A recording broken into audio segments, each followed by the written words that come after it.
Ce matin, j'ai l'étrange sentiment d'être une sorcière venue picorer votre jeunesse. Parce que je vous dis que le ministère de la Justice est confronté aux misères sociales, aux misères morales, aux misères existentielles même. C'est un ministère où convergent souvent les malheurs. Et c'est vrai que ce matin, j'ai un peu ce sentiment étrange, parce que je culpabilise de picorer la jeunesse, mais en même temps, je le trouve absolument savoureux.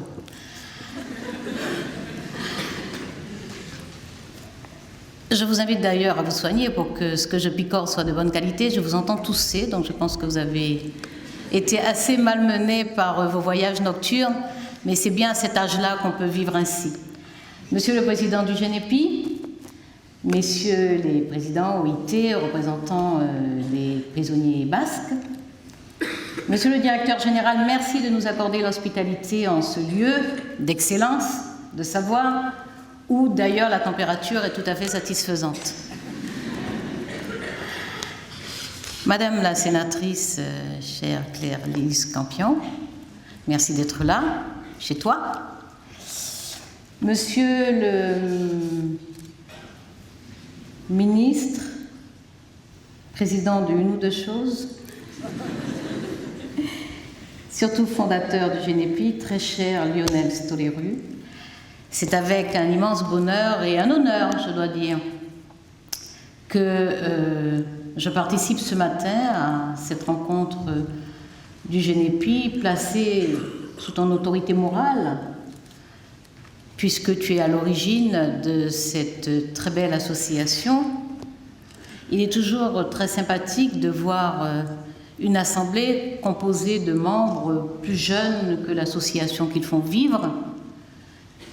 Et cette association qui a démarré avec une dizaine de personnes, même un peu moins, tu le disais tout à l'heure, a progressé assez rapidement pour atteindre une centaine de bénévoles, et aujourd'hui on connaît 1 millier qui interviennent dans 71 de nos établissements pénitentiaires.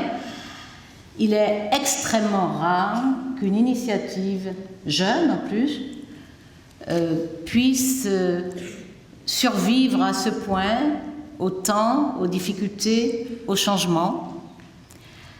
C'est donc un investissement durable qui a été fait à la création de GENEPI, mais c'est aux générations qui l'ont pris en charge, qui se sont passées le relais régulièrement, qui ont constitué une cordée de générations. C'est bien à vous que nous devons l'existence aujourd'hui et surtout l'activité de GENEPI. Évidemment, vous savez d'où est née cette association, puisque Lionel Stoléru l'a rappelé tout à l'heure, mais surtout en y adhérant, vous vous y intéressez, et vous savez que d'une certaine façon, son acte de naissance est lié aux grands événements pénitentiaires de 1974. En parlant de 1974, évidemment, je sais bien que je parle d'un temps que les jeunes de 20 ans ne peuvent pas connaître. Mais ce sont ces grandes mutineries à une période où dans nos établissements pénitentiaires, il y avait de nombreux prisonniers politiques. Il y en avait qui venaient encore de la guerre d'Algérie, mais d'autres partis de l'ancien empire colonial. Il y avait des prisonniers politiques et des prisonniers de droit commun. Et des protestations, d'ailleurs pour ma part, la première fois que je suis entrée dans une prison, c'était dans la prison de la Santé. C'était en visite de militants politiques guyanais qui avaient été transférés ici suite à des contestations. Et c'était pour leur rendre visite et leur apporter quelques vêtements chauds dans un hiver rude que j'ai passé pour la première fois à la lourde et stressante porte d'une prison. Il y avait en 1974 de fortes protestations, des grèves de la faim, des revendications de statut de prisonnier politique, des protestations donc contre ces conditions de détention. Il y a eu aussi une mobilisation, il y avait les mouvements sociaux qui ont culminé en 1968 et qui n'étaient pas seulement des mouvements d'étudiants, mais profondément des mouvements sociaux avec des mobilisations ouvrières fortes à une période encore de grande prospérité industrielle, et des intellectuels qui sont venus poser des mots, des concepts, une intelligibilité sur cette réalité, celle de la privation de la liberté, celle de la prison, celle de cet univers un peu particulier. Parmi ces grands intellectuels, évidemment, il y avait le philosophe Michel Foucault, mais il y a des médecins, des éducateurs, de nombreuses personnes qui ont ainsi participé et permis à la société de s'interroger. Les grandes mutineries ont eu lieu, on retient particulièrement celle de la prison de Loos, et c'était aussi une époque où la conception même des établissements pénitentiaires était assez déconcertante, vue avec le recul aujourd'hui, puisque dans les années 62 à 73 ont été construits de grands établissements, de grandes prisons, avec ce que l'on connaît aujourd'hui dans certaines d'entre elles, cette juxtaposition d'établissements, de quartiers hommes, de quartiers femmes, d'établissements pour mineurs, parfois mineurs filles, de SMPR, donc de services psychiatriques, ces grands établissements, dont le plus grand est Fleury-Mérogis, avec 4000 places, la plus grande prison d'Europe, et cela a été annoncé et présenté avec une très grande fierté comme étant la plus grande maison d'Europe. C'est donc dans ce contexte qu'ont lieu ces protestations qui connaissent une traduction, une de ses plus belles traductions, les plus lumineuses, c'est justement cette création de l'association Génépi, à laquelle vous participez aujourd'hui. Aujourd'hui, votre association dispose d'un agrément d'éducation populaire, ainsi que d'un agrément de l'éducation nationale, qui dit bien l'importance du savoir, ce savoir que vous venez apporter en prison, ce savoir dont il nous a été dit à l'instant à quel point il est essentiel, à quel point il est une arme subversive. Oui, le savoir, l'accès à la connaissance, l'accès à l'éducation est bien la condition première de la liberté et de l'autonomie du sujet. C'est bien ainsi que nous pouvons construire, définir nos destinées personnelles. C'est bien en ayant accès au savoir et aux connaissances. C'est pour ça que le tout premier service public est bien l'éducation. C'est l'accès au savoir et aux connaissances qui permet à chacune, chacun d'entre nous de se découvrir elle-même, lui-même, de comprendre où sont ses ressources, quels sont ses talents, quelles sont ses capacités, ses potentialités, de comprendre le monde, de saisir la société dans laquelle il grandit, d'être en capacité de transformer cette société selon ses rêves et ses idéaux. Oui, c'est bien l'accès au savoir et aux connaissances qui nous attribue notre liberté, bien au-delà de notre liberté inscrite dans la Constitution ou sur le fronton de nos bâtiments publics. Cet accès au savoir, donc ce savoir que vous venez partager dans nos établissements pénitentiaires, le plus beau cadeau que vous puissiez faire en plus de votre jeunesse, parce que quand des jeunes entrent dans les établissements pénitentiaires, c'est une bouffée d'air pur. Donc en plus de votre jeunesse, en plus de votre dynamisme, en plus simplement de votre présence, il y a ce savoir que vous apportez et que vous partagez.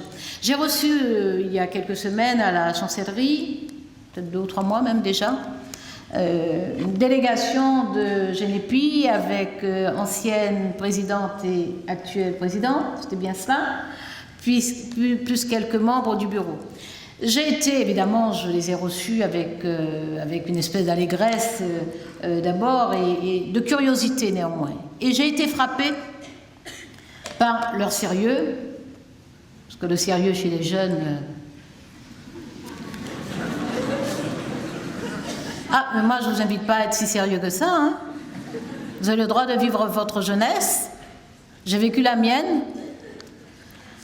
Donc, j'ai été étonnée par leur sérieux. Mais je sais qu'on peut être jeune, avoir de la légèreté, mais avoir du sérieux dans les engagements. J'ai eu une jeunesse comme cela, où j'ai eu beaucoup de légèreté, où j'ai choisi parfois sur certains sujets d'avoir de la désinvolture même, mais j'avais des engagements militants très tôt, je les avais depuis le lycée, donc je sais qu'on peut être à la fois léger et sérieux. Donc j'ai quand même été frappée par leur sérieux, mais leur sérieux face à une institution, parce qu'on peut être sérieux sur ses engagements. Mais à cet âge-là, on n'est pas forcément sérieux dans ses rapports aux institutions. Et j'ai été frappée par ce sérieux dans le rapport à la chancellerie, dans le rapport à l'administration pénitentiaire. dont la force qu'ils ont mise à me poser des questions et d'une certaine façon à poser les conditions, en disant qu'il n'est pas question qu'ils laissent détourner leur engagement et que, par exemple, ils soient décomptés dans les activités parce que la loi pénitentiaire fait obligation à l'administration pénitentiaire, donc au ministère de la Justice, d'assurer de l'activité en prison. Et il me disait, il n'est pas question qu'on vienne prendre notre présence bénévole dans le décompte de l'activité. Mais je trouve ça d'abord exigeant et normalement exigeant, mais la preuve d'une maturité qui est extrêmement stimulante dans le rapport que l'on peut établir, nourrir, approfondir entre l'institution judiciaire et votre association. Donc cette maturité, cette force, cette exigence, c'est vous évidemment qui la nourrissez. C'est vous qui l'irriguez. Et si vous élisez des représentants de cette qualité, c'est justement parce qu'ils illustrent le niveau d'exigence qui règne au sein de l'association. Évidemment, ils sont très, très attentifs à l'application notamment de l'article 3 de la loi pénitentiaire qui stipule que les associations concourent au service public pénitentiaire. Mais ils sont vigilants et ils ont raison. Et je tiens à cette vigilance parce qu'elle est un gage d'efficacité. Ils sont vigilants sur la qualité de la relation entre l'association et l'administration pénitentiaire. Et Monsieur le ministre Stoléru, cher Lionel, tu rappelais l'importance de respecter l'indépendance de cette association. Oui, je suis consciente de la nécessité de respecter cette indépendance. Je suis lucide sur cette revendication, même lorsqu'elle n'est pas explicite, d'indépendance. Et je suis désireuse du maintien de cette indépendance parce que c'est une condition d'enrichissement de la relation. C'est une condition de diversification de la qualité des interventions qui sont effectuées en prison. La prison est un univers particulier. Nous devons veiller à ne pas faire en sorte que ce soit un univers en soi. Nous devons faire en sorte que la vie sociale ne s'y interrompe pas. Elle change de nature, mais elle ne doit pas s'interrompre à l'intérieur de nos établissements pénitentiaires. Alors nous faisons avec ce que nous avons, nous sommes héritiers d'un parc pénitentiaire qui est composite, disparate, hétérogène, parce qu'il a fait l'objet de constructions à des périodes différentes, sur des conceptions différentes, aussi bien de l'architecture que de la notion même de liberté et de droit. Ce sont ces conceptions différentes qui se traduisent physiquement, matériellement dans nos prisons. Et le fait que vous indiquiez, par exemple, notamment dans votre rapport d'activité, que vous indiquiez que la courbe de croissance des bénévoles s'infléchit certaines années, se tasse, et qu'une des raisons, c'est l'éloignement de certains établissements. Cette observation converge avec une préoccupation que j'ai, qui concerne évidemment l'architecture carcérale, parce qu'on sait bien depuis longtemps, parce qu'il y a eu de très grands urbanistes, de très grands architectes, et nous avons perdu il y a 2 jours un immense architecte qui a illuminé ma propre jeunesse, mon adolescence, c'est Oscar Niemeyer. Il y a eu Le Corbusier aussi, il y a eu des architectes qui nous ont fait comprendre que l'architecture n'est pas neutre, que la façon de construire a une influence sur la façon d'habiter, sur la façon d'occuper les lieux. Donc il y a une réflexion, en tout cas la mienne, j'ai lancé une réflexion sur l'architecture carcérale parce qu'il y a pensé le lieu d'incarcération, son architecture extérieure, son insertion dans l'environnement géographique, l'environnement social, sa fonctionnalité, c'est-à-dire son organisation interne pour la vie qui doit s'y dérouler parce que ce sont des lieux de vie, en même temps que ce sont des lieux de travail. Il y a des personnels qui y passent des heures. Et puis, il y a à s'interroger, bien entendu, sur le maintien du lien social. Comment on reste dans des lieux où les autres peuvent venir, et en premier lieu les familles, les visiteurs de prison, vous, mais comment aussi on fait en sorte que le détenu ne soit jamais totalement hors du monde, totalement hors de la société. Cette réflexion est essentielle, nous la conduisons, et un des critères qui m'a amené, lorsque des projets n'étaient pas suffisamment avancés pour être trop coûteux pour les finances publiques dans leur abandon, un des critères qui m'a conduite à supprimer un certain nombre de projets ou d'avant-projets, c'était leur localisation géographique. Parce que c'est une façon d'isoler le détenu, c'est une façon de compliquer les visites des familles, et on sait que la rupture du lien familial, du lien amical, du lien social, que vous compensez, vous, par votre présence, mais que cette rupture est anxiogène et elle peut être une source de désespérance au point qu'elle puisse conduire à des tentatives de suicide et parfois, malheureusement, à de réels suicides. J'ai reçu du président de la République mission de rénover la politique pénale au nom du gouvernement. C'est une mission que j'accomplis en m'étant fixé 3 axes forts qui sont visibles, qui sont audibles, qui sont lisibles. D'abord, une circulaire générale de politique pénale publiée en septembre 2012.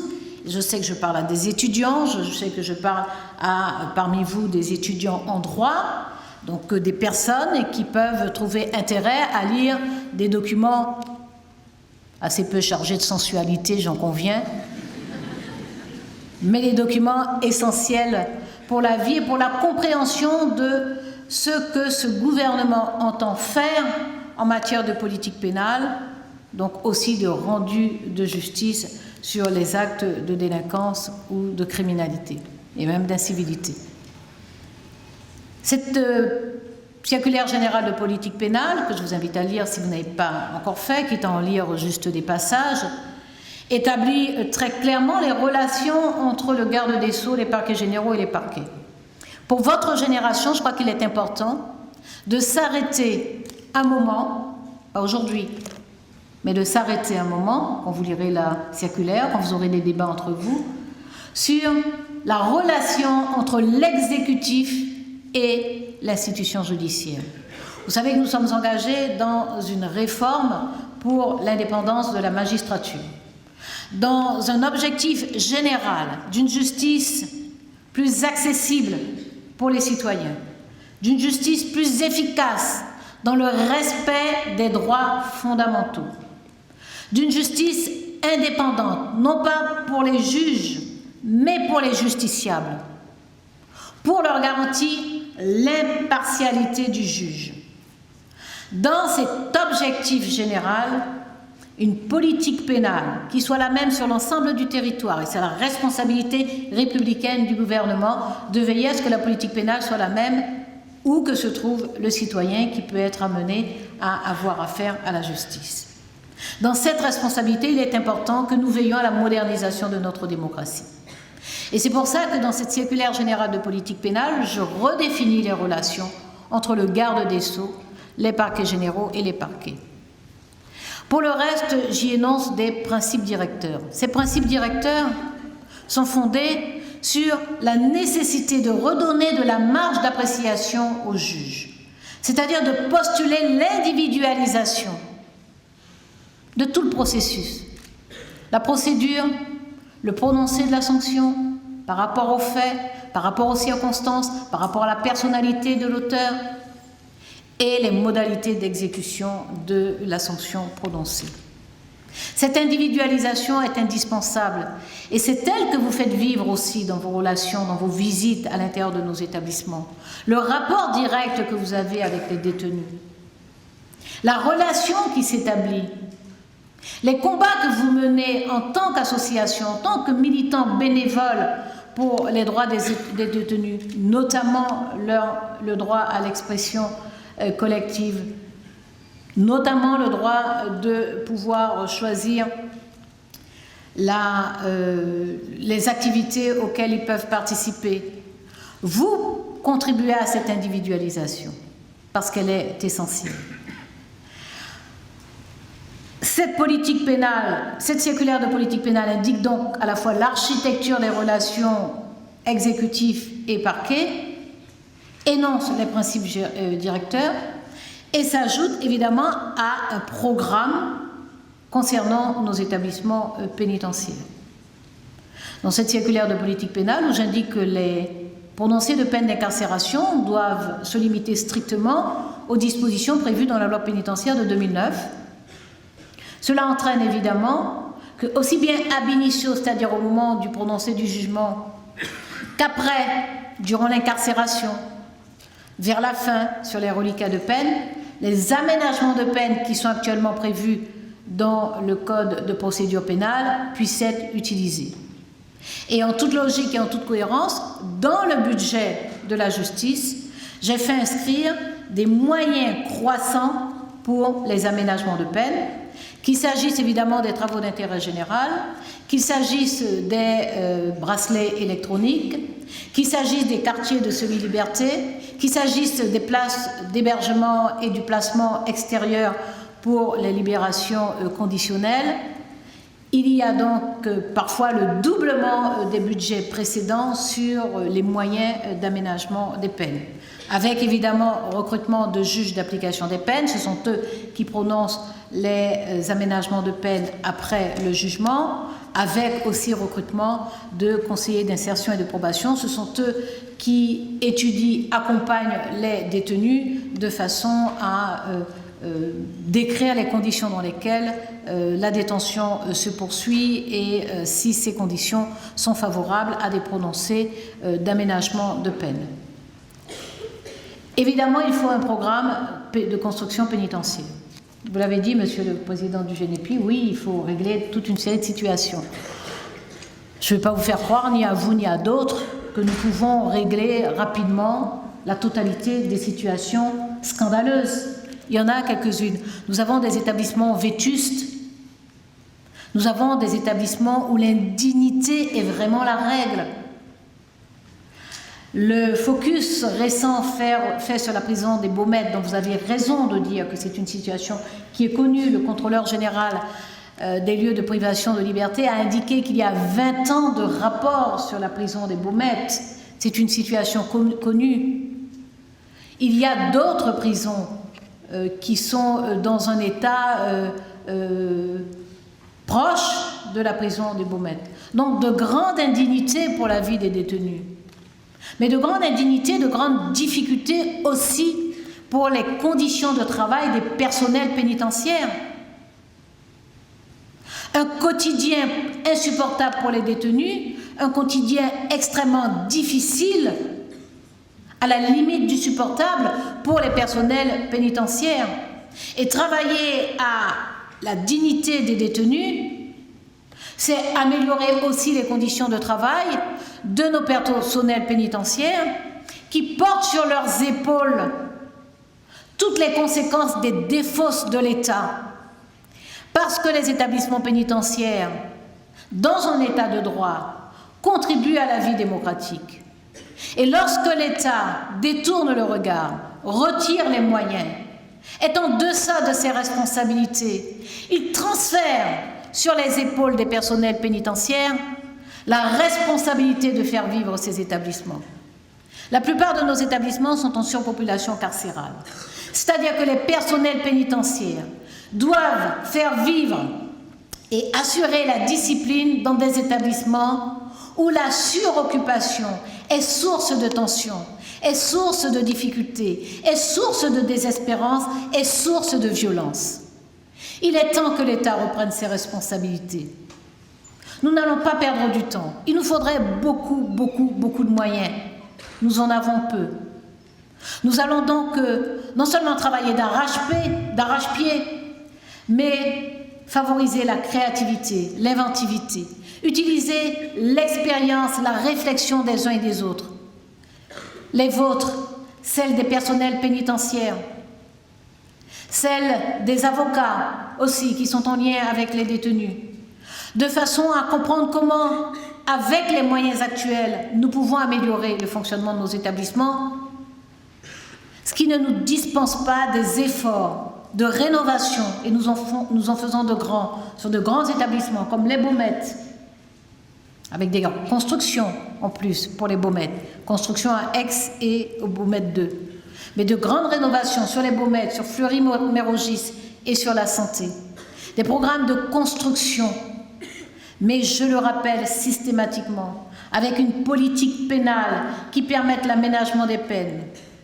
Et c'est le troisième volet de cette politique pénale cohérente que je conduis, la conférence de consensus, parce qu'il nous faut réfléchir au sens de la peine. Dans ce pays, il y a, y compris d'ailleurs dans les prétoires, des discussions sur la durée de la peine, sur le quantum de peine par rapport aux actes commis, sur les modalités d'exécution des peines. Mais il n'y a guère de réflexion ni de discussion, il n'y a pas de débat public sur le sens de la peine.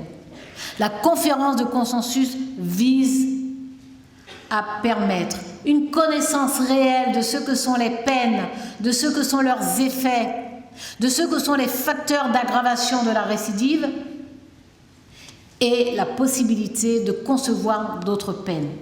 Merci à GNEPI pour la contribution de très grande qualité qui a été fournie de façon à alimenter la réflexion du comité d'orientation de la conférence de consensus.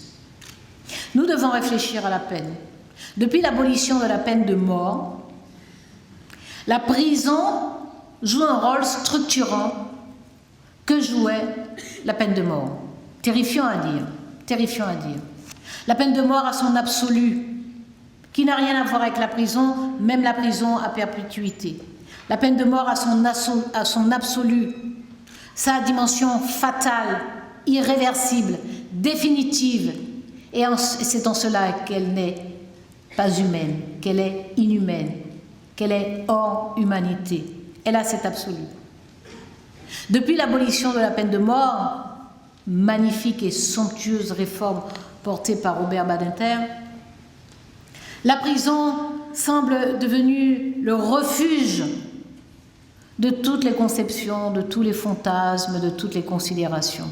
Cette conférence de consensus doit faire l'état de nos connaissances à nous à travers nos études, mais des connaissances des autres dans des pays où une réflexion poussée a été portée sur le sens de la prison, sur le sens de la peine, sur le fait de déconnecter des peines par rapport à la prison, de ne pas raisonner strictement en termes d'incarcération et d'alternative à l'incarcération.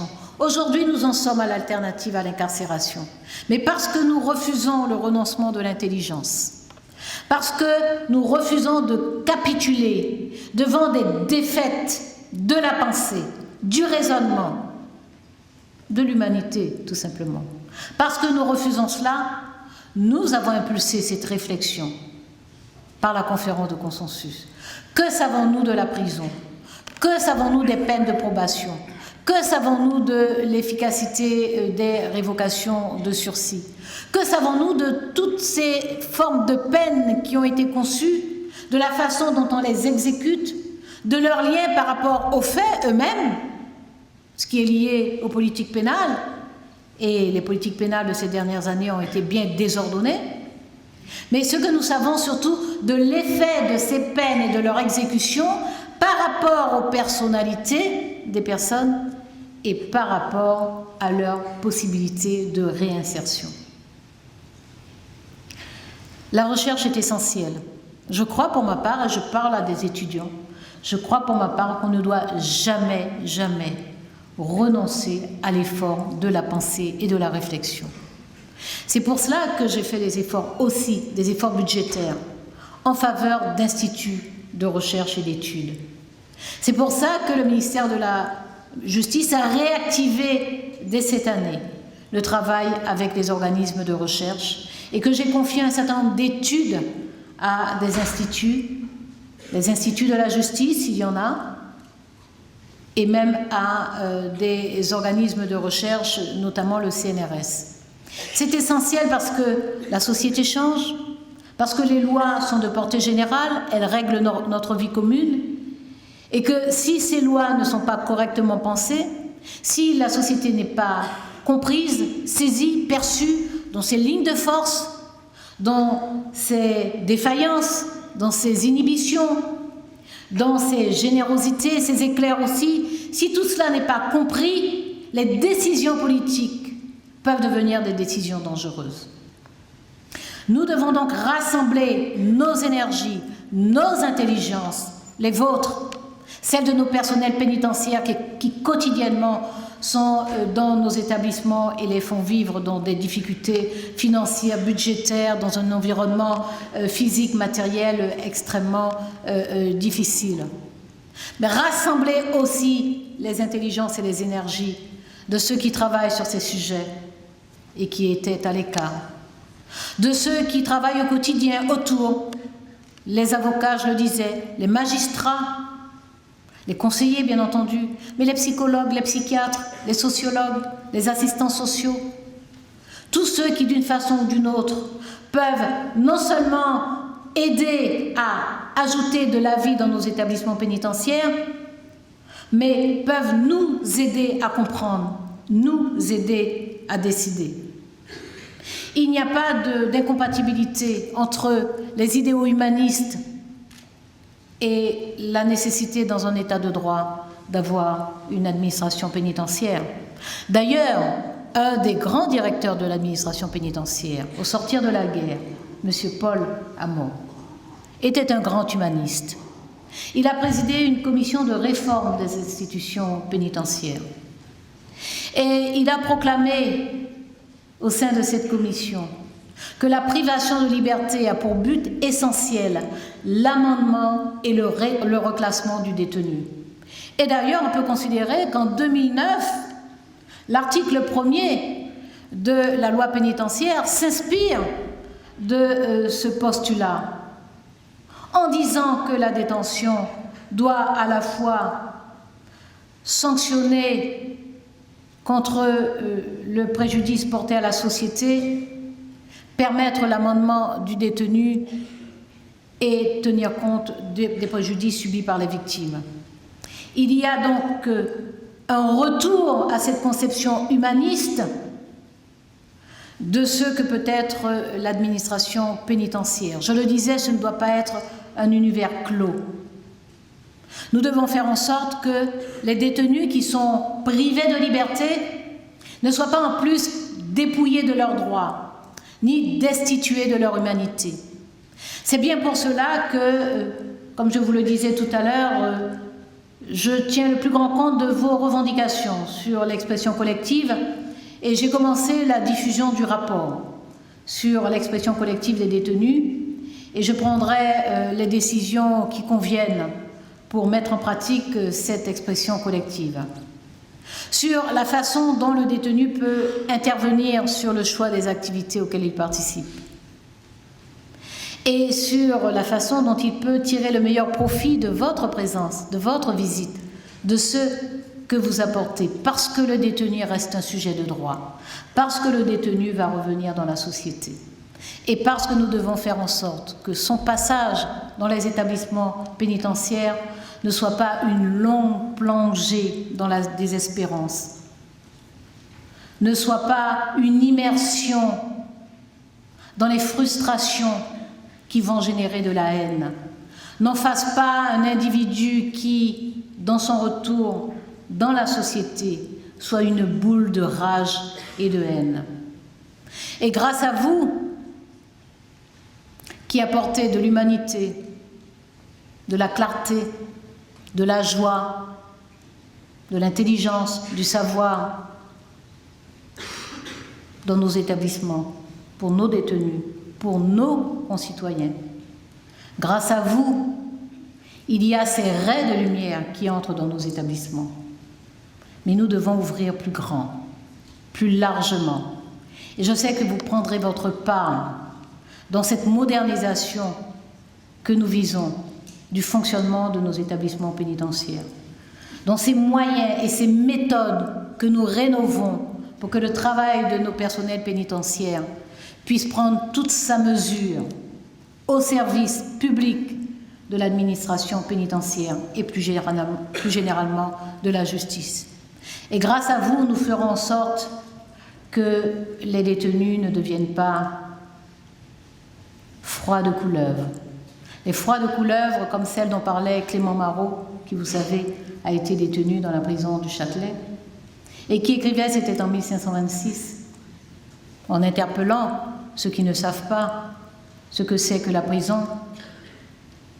Ami donc, qu'on cesse tu parc où ton regard espand. Une manière il y a de serpents qui de petits viennent grands et félons, non pas volants, mais traînants et bien longs, et pourtant pas couleuvre froide. Grâce à vous, grâce à ce que vous apportez dans nos établissements, nous ferons en sorte que nos détenus ne deviennent pas couleuvres froides. Je vous remercie.